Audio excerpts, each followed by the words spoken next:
Hi, I wanted to illustrate how outlining might specifically be useful as you begin writing your literary analysis. So I think that outlining is very good for helping you generate ideas, but in my opinion, it's even better for helping you organize ideas so that you can get the organization of your paper figured out before you sit down and start typing the draft itself. So what that means is, you could start with outlining, um, but it might even be more useful to use one of the other strategies mentioned earlier for generating ideas, and then also try outlining as well once you get to the stage where you want to think about that organization. So it seems like a lot of students just kind of go straight to the drafting stage without taking the time to figure out exactly what order their ideas should come in. And I think that sometimes that can work, but I think a lot of students are hesitant to put a lot of time into outlining because they think that it's just going to take too much effort or whatever.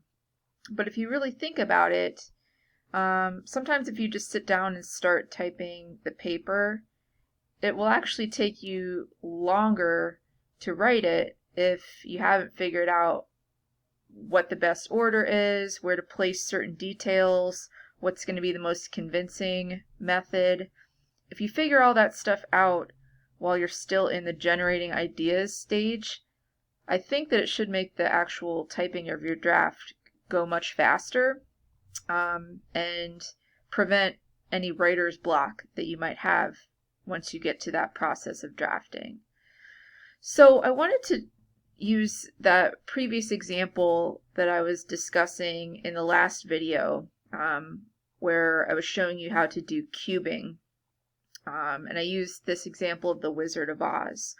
So I wanted to show you just some various ways that you might begin with outlining or use outlining later after you've already come up with some ideas to help organize the essay.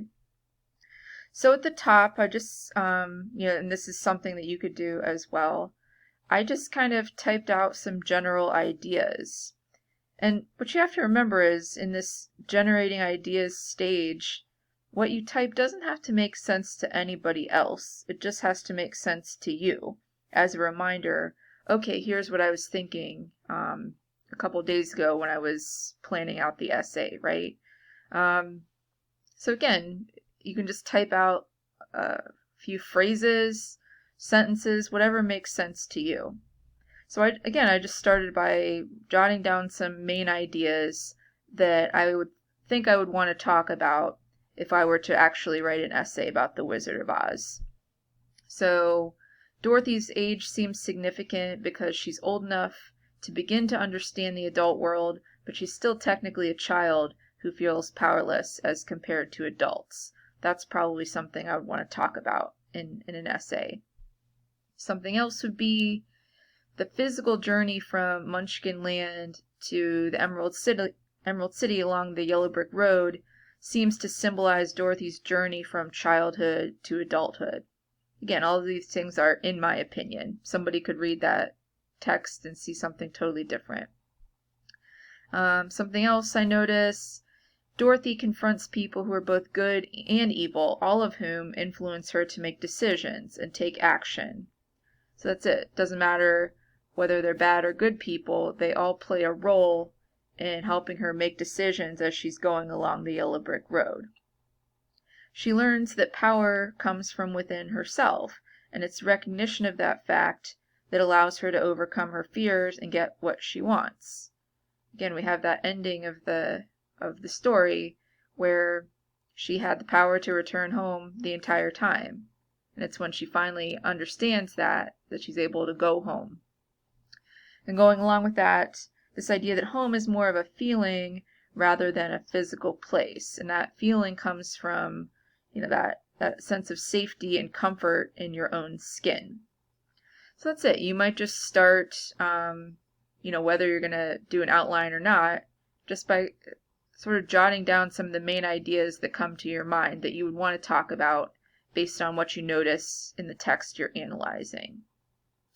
So, above in this learning activity, I mentioned about an informal outline, which essentially is just kind of like creating a numbered list of here are all the ideas I want to discuss. So really, what I have at the top technically could be considered an informal outline. Like I said, the benefit of outlining is that it helps you start to figure out the order that you want to put things. So really, whether you do a working outline or a formal outline, what you're really doing is creating the structure of your paragraphs. Something that happens a lot in writing is that people sort of run out of gas. They make really short paragraphs or they don't include enough evidence. And if you outline, you're kind of helping to prevent that from happening. You're ensuring that you're giving enough information within your paragraphs. So again, let's look at an example of at least the beginning of a working outline. So again, really all a working outline is, it's taking what we have at the top here just a step further and connecting these ideas to actual evidence. Because like we've talked about, what's going to make your interpretation persuasive is supporting everything you say with proof or evidence from the text, right? So let's say the first idea I want to talk about is this idea about Dorothy's age. She's like a teenager in the story. And it's this idea that she's old enough where she can understand the adult world, but she still feels powerless and like she's still a kid, right? So what makes me think that? I need to include evidence from the text, movie or book, that would help to support that idea. So maybe one piece of supporting evidence that I could talk about is that the story begins with her running away from home because she wants to protect Toto. Yeah, it's this idea that, it's adults at home who don't seem like they can protect her, or where she feels like she's out of control, right? Again, it's this Elmira Gulch lady who has threatened to euthanize Toto, right? And her response to that is, well, I'm going to run away because nobody understands me and I need to protect my dog, right? Again, think about in real life, when is this time when most people run away from home?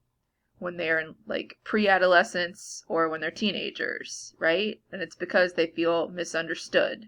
So again, I'd have to explain that more in the paragraph, but I'm just giving myself like a sentence or two to remind myself, here's what I'm going to talk about later in the essay. Another piece of supporting evidence, again, this idea where she feels powerless, is the tornado. We actually have a tornado come through and it lifts her up and takes her to Munchkinland, right? To me, that tornado seems to like be the physical embodiment of that out of control feeling. Like she literally can't get into Auntie M's house with the other adults. We see that in the movie, right? She runs home, the tornadoes come, and she can't get into the house because the adults have closed the door, right? She's locked out, and it's this tornado that takes her somewhere else, right? So I don't know. I would explain in that paragraph how to me that's connected to this idea of feeling powerless, right? So maybe all that stuff is just in one paragraph. So my second main idea, maybe this would be another paragraph in the essay. And maybe it's not going to end up being the actual order that I talk about these things in the paper. I could figure that out as I bring in more ideas and evidence. But again, this just helps me figure out what I would talk about in a particular paragraph. So again, maybe another paragraph I talk about this physical journey from Munchkinland to the Emerald City along the Yellow Brick Road and how it symbolizes this journey from childhood to adulthood. So like the previous information, I would need to provide evidence about what makes me think that. What's something from the text that would support that maybe this is what's going on? So one thing, and I mean we see this obviously most vividly in the movie, is that there's this stark difference between the black and white adult world in the beginning of the film and then what comes in at the end when Dorothy returns, versus this very colorful, dreamlike world of Munchkinland, right? And to me, that kind of symbolizes the way that adults view things differently from the way that a child views things, right? Or maybe how a child even views the adult world, right? At least Dorothy sees it as black and white, boring place where she doesn't really fit. And then she's in this like very colorful, sensory world of Munchkinland, right? So maybe that contrast is being used to show the difference between childhood and adulthood. Maybe. More supporting evidence. I think it's interesting that this colorful fantasy world is called Munchkinland. So a lot of times children are referred to as munchkins, right? And then she's traveling to the Emerald City, which is this more sophisticated world where she has adult responsibilities, including having to kill this witch, right? So maybe I could explain why I think that symbolizes this childhood to adulthood transition, right? So again, I would just keep going with each of the main ideas that I had and adding evidence. Just as a reminder, when I start drafting the paper, these are things that I want to talk about. So, the most formal type of outline is probably going to take you a little bit more work, but at the same time, I think if you do this stuff, it's going to make the writing of your actual paper go even faster. So what I would do, if you're doing a formal outline, is to start by coming up with a thesis, because everything that you write should be helping to support that thesis. And if you don't know what that is, then maybe the paper is not going to hold together so well. So, it doesn't have to sound great in the outline stage, but at least something to get you going. We call it a working thesis. So maybe my thesis is something like, through the use of symbolic imagery in the Wizard of Oz, Frank L. Baum illustrates the metaphoric journey from childhood to adulthood and how that transition involves recognizing the power within ourselves. So maybe that's what I'm going to try to prove in this essay, right? So I would start out by giving sort of the first reason that makes me think that this story is about transitioning from childhood to adulthood. And again, these don't have to be like perfect sentences, but probably whatever this reason is, it's going to end up being the topic sentence for one of my paragraphs. So again, if you can make that really strong even in this outlining stage, it's just going to make the writing of your paragraphs even easier. So maybe my first reason is that Dorothy changes throughout the story as one who runs away from problems to one who confronts obstacles. That's my reason why I think this is about going from childhood to adulthood. So then I need to give some evidence. So one big piece of evidence to me is this yellow brick road image. Seems to be a symbol of this journey that Dorothy is physically taking, but also one that she's kind of metaphorically taking to travel to get to what she wants, right? And I can even add in specific details here, things that I would include in my paragraph to help support that evidence, right? So again, this idea of Munchkinland may be referring to kids, and the Emerald City being more of like this adult, sophisticated place. And again, like the two witches that in the beginning, where she first arrives in Munchkinland, we have a good witch, and in the end, it's a bad witch she has to confront, right? Which is more of like an adult problem. More evidence. She seems to have to confront these insecurities in the form of these friends that she meets. So lack of knowledge, lack of heart, lack of courage. Again, these are all kind of things that in real life people have to confront in order to be adults.